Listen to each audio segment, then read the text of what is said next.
Ito na guys, ito na yung ating bagong pwesto sa Lapu-Lapu City. As I said, ipapakita ko sa inyo yung finish ng ating tindahan. So, i-ano ko sa inyo, i-discuss ko sa inyo yung mga sukat. Kung gaano din ka-importante ang signage. So, kitang-kita nyo, dito pa lang sa side, mayroon na tayong signage na back to back. Yan, yung ito, yung sa may gilid. Back to back yan. Ang size niyan ay 5 feet by 5 feet. Yan naman sa harapan, mayroon tayo dalawa, di ba? Dalawa yan magkatabi. 5 feet by 9 feet yan. So, dalawa. So, bali maging 5 feet by 18 feet na yan. So, ganun ka, ano ako sa signage. Ganun ako ka, yun ang, kung gano'n ka-importante ang signage. Then, sa baba din, yung sa, sa may counter sa baba, mga signage din yan. So, instead na hollow blocks yung ano natin, yung pa-file natin, lagyan ng tiles, hindi na. Mas nagtipid tayo. Nilagyan na lang rin ng Hardiflex, then nilagyan ng yan, ordinary tarpaulin lang yan, tapos dindikit natin ng rugby. So dito rin banda, kung dito ka sa gilid, dito side sa sa left side. Yan, kita nyo naman yung isa doon sa dulo, sa may gilid, tagiliran niya, ano yan, 5 feet by 12 feet. So ang ano yan, ang laki niyan.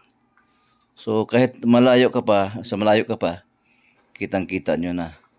Kasi as I said, every time kung bago tayo sa isang lugar, nag-open tayo, napaka-importante ng signage. Dapat malaki, visible. Kitang-kita mo dito nga pag may dumaan na mga tao, marinig ko yung nila, Don Ricardo's. Grabe. Daming signage, ang laki ng signage, di ba? So madaling ma-recall nila kahit malayo pa doon sila. Naka-tricycle man yan, naka-motor. Kahit isang idlap lang, makita nila kagad yung signage mo. So madali nang ma-recall nila. So next time, pag dumadaan sila diyan, sabihin nila, oh, may litsunan doon na lang tayo bibili kasi walang ganong traffic, mas mas pabor mag-stop doon. So ganon tayo ka pala yan guys, black tarpaulin yan. Yung sa ibabaw lahat, puros black tarpaulin yan. Ang per square foot niyan ay siguro nasa kasi lahat-lahat niyan sa tarpaulin na yan, umabot tayo ng budget natin is almost 7,000 sa lang yan, sa tarpaulin. Pero ang laki-laki na yan ang 7,000 laki-laki na yan. Sa pagpanaflex yung gamitin mo, 3x6 lang, nasa almost 10,000 na, 12 ganon. So ito, ang laking tipid nito natin dahil black tarpaulin lang siya, pero ang kapal niyan, and then ang ganda pa naman ng printa. So tatagal ito hanggang 5 years dahil makapal ito. So like us na pag-open kasi natin ng bagong tindahan, halos yung natin diyan ay parang experimental din for the meantime, gano'n. So kung ito ay maganda ang takbo, and then ang signage mo after how many years ay nandyan pa. So kung sa tingin mo ay pwedeng palitan, so palitan natin ng medyo mahalin, yung Panaflex.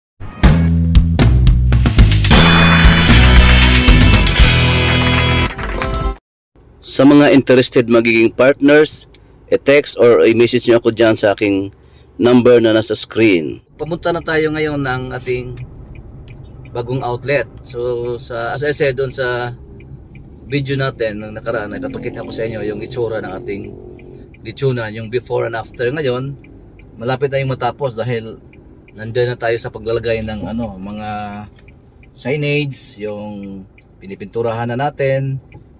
So yung itsura sa labas, pakikita ko rin sa inyo. And then lahat pakita ko sa inyo ang itsura ng ating lechon, kung paano ginagawa yung natin, yung bagong style yung ating chimney, dahil ang sinusunod natin yung itsura ng placement ng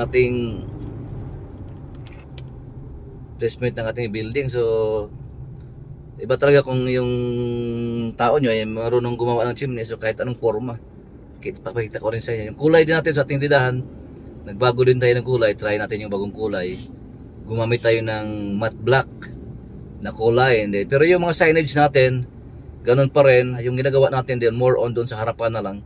Kasi yung harapan nila ay nakalagay kung nakita nyo dyan, Diyan sa previous natin na video, sa early videos natin, mga ano yan, mga screen, yung screen na mga metal, tawag niyan, yung screen na metal. So ginawa natin, kinat natin yon. Tapos yung ano lang, yung window lang kinat natin. Tapos nilagyan natin ng hardiplex ang harapan. Nandoon pa rin yung ano niya, yung original na mga screen na metal, nandoon pa rin. Yung frame sa salamin, yun lang kinuna natin. And then sa harapan ng mga bakal, yung mga screen, doon nilagay natin ang ating hardiplex. Nilagyan mo natin ng angle bar, then tinaklapan natin ng hardiplex para wala din na tayo maglagay ng konkrito. So nilagay natin hardiplex lang, then kukulayan natin yung hardiplex ng black, and then yung iba nilagyan natin ng tarpaulin na lang. Nag-print tayo ng signage ng tarpaulin, i-didikit natin doon sa baba ng ating yung tindahan. Wala tayo ngayon tiles, ginawa natin tarp lang, and then mga signage doon ginagawa na. So titingnan natin kung natatapos na ba, kasi ito yung last din natin sa pag-repair doon. So bibidyohan ko kung paano natin ginagawa. So more on lang tayo, ginagamit natin yung structure doon, nilalagyan na natin ng mga konting para ang ganda tingnan. Ang Lapu-Lapu, andito located ang Mactan International Airport. So pero hindi tayo doon banda, dito tayo sa right side going to airport. Going to airport ito. Pagbaba natin ito, pag left tayo, sa airport tayo. Ayan. So mula dito hindi tayo pag mag-left. Pag mag-left ka, going to airport yan. Mag-right tayo, going sa bago nating pwesto. Ito yung unang pwesto natin guys dito sa Lapu-Lapu City. Pero nandito na yung mga partners natin. Pag dito kayo sa kabila, left going to airport, sa unahan sa gate 4 ng MIPS, nandoon yung isang partner natin, si Boss Rix. Nandoon siya, nakapwesto. Malakas guys, malakas si Boss Rix. So makita nyo naman yan, pag doon kayo sa gate 4 ng MIPS, walang iba dyan, nakabalandra yung malaking signage niya, Boss Rex Lechon House. And then dito naman sa Basak Road going to Marigondon, dito tayo dadaan guys. Sa unahan dyan merong Basak Marigondon, dadaan naman tayo ngayon dyan. Unahan ng Mactan Doctors, nandoon din ang partner natin na si Kuya Birds. Si Kuya Birds, medyo nagsisimula pa lang. Okay naman, sabi pa nga niya, dahan-dahan lang sir dahil nagde-develop pa naman. Pero yung area niya, maganda naman yung pwesto. Pag makita nyo sa Google Map, Basak Marigondon Road, going to Marigondon siya, right side after Mactan Doctors. So dito tayo guys, papuntang sentro ng Lapu-Lapu City. So dito ay Paho, ito sa Paho. Yung main ng nila sa city ay sa Paho, or sa unahan dito ay ang poblasyon. So sa unahan dyan ay mag left turn tayo papunta sa ating pwesto. So yung pag left tayo, yun ang Marigondon Road, Basak Marigondon Road. Doon sa unahan, doon si Kuya Birds. So tayo, dito tayo pupwesto sa malapit sa sentro or sa merkado ng Lapu-Lapu City. So doon sila. So sa unahan si Kuya Birds, ato tayo dito tayo sa bago pupunta doon, mag right turn tayo. Dalawang skina mula sa pag left turn natin diyan sa sentro, doon tayo pupunta ang ating pwesto. Then yung right turn na yon, papunta rin yun sa palengke or simbahan ng Lapu-Lapu City. So maraming maraming mga dumadaan ng mga sasakyan, mga tao, mga nakamotor. So yun ang ating target. Hindi naman natin kailangan yung foot traffic dahil alam naman natin na yung mga bumibili minsan talaga ay nakasasakyan, nakamotor. So mas advantage yan kung hindi ganong walang traffic dahil makastop sila, pwede sila mag-stop. So may sila na pwede sila makabili. Ang malaking chance na makakuha tayo ng maraming customers dahil maraming dumadaan na nakamotor, naka-tricycle, nakasasakyan sa mga nakatira sa palibot sa area.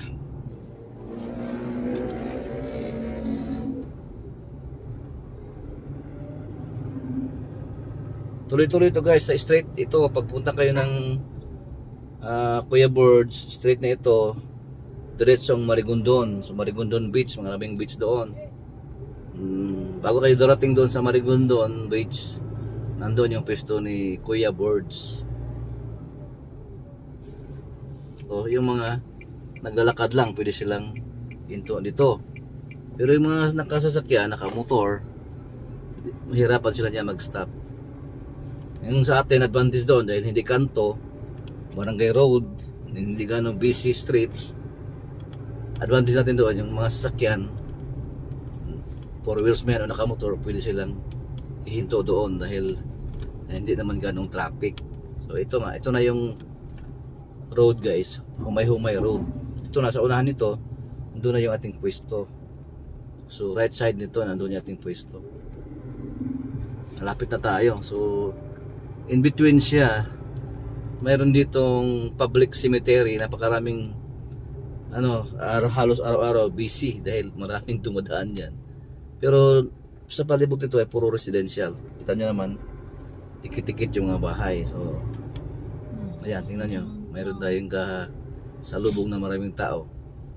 Ano kaya yan? Ayan ang sinasabi ko. Ito yung public cemetery ng Lapu-Lapu City. So maraming tao dito. Pero hindi yan ang market natin ha. Ano yan, talagang naglilibing. So sa unahan doon yung ating pwesto. Pero ito talaga yung daanan ng mga taong pupunta ng merkado, ng malingke, then yung pupunta ng simbahan. Dito back and forth. Kasi nandoon sa palibot ito puro residential. Then sa unahan naman puros mga commercial. Ito na, traffic.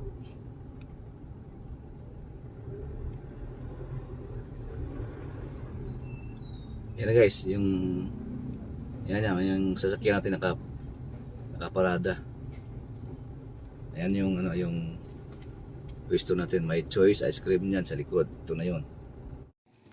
Inabot tayo ng gabi guys. So ito na itsura bago tayo umalis. So half yung signage ito. Kami nagdikit niyan sa baba ng counter. Yung didikit na namin na yan. So the day after ito na yon. So malapit na matapos. So ganito po guys, ka-importante ang signage. Lalong-lalo na kung baguhan tayo sa lugar. Siyempre, di malaman ng mga tao kung may ba dyan, may litsunan. Di katulad niyan, ang laki-laki. So ang tao pag lumalabay, mailing sila, makatingin bigla. Sabi, ano yan? So mayroon palang litsunan dyan.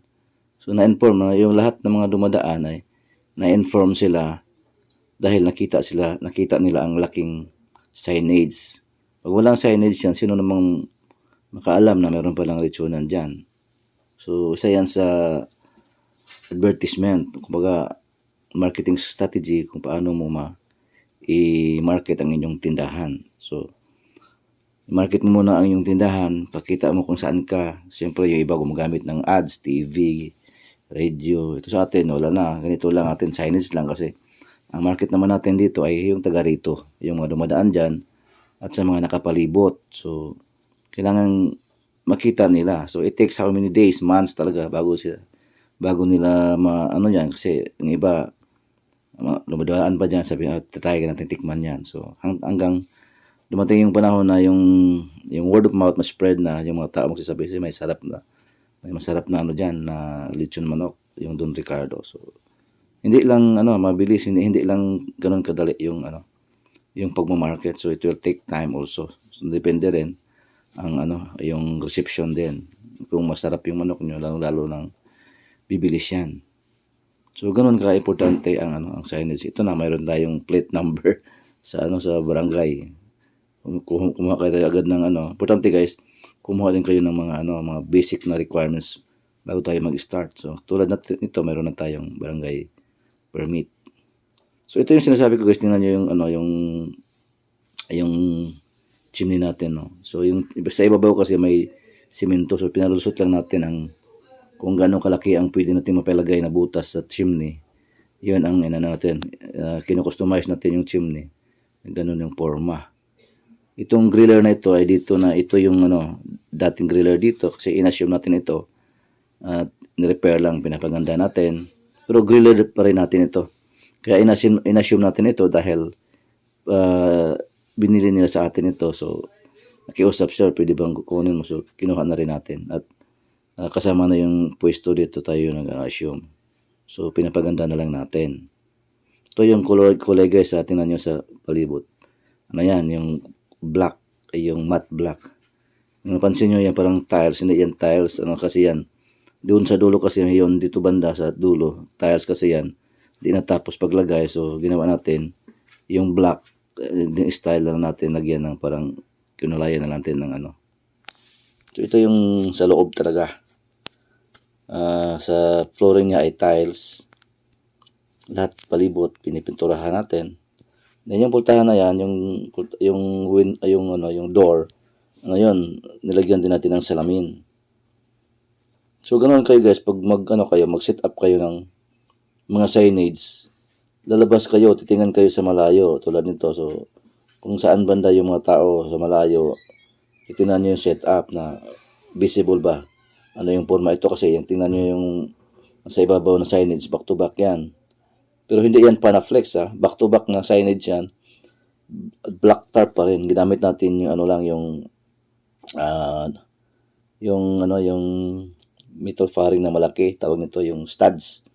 Track and studs yung para sa divider, nilalagyan ng ng Hardiflex. Yun lang ginamit natin ng magaan yan. So back to back yan para mas makasave tayo. Sa ibabaw na lang yung ilaw fluorescent. Kung mapansin nyo, may fluorescent yan sa sa ibabaw, magkabilaan. Ayan So, ganoon ako sa signage.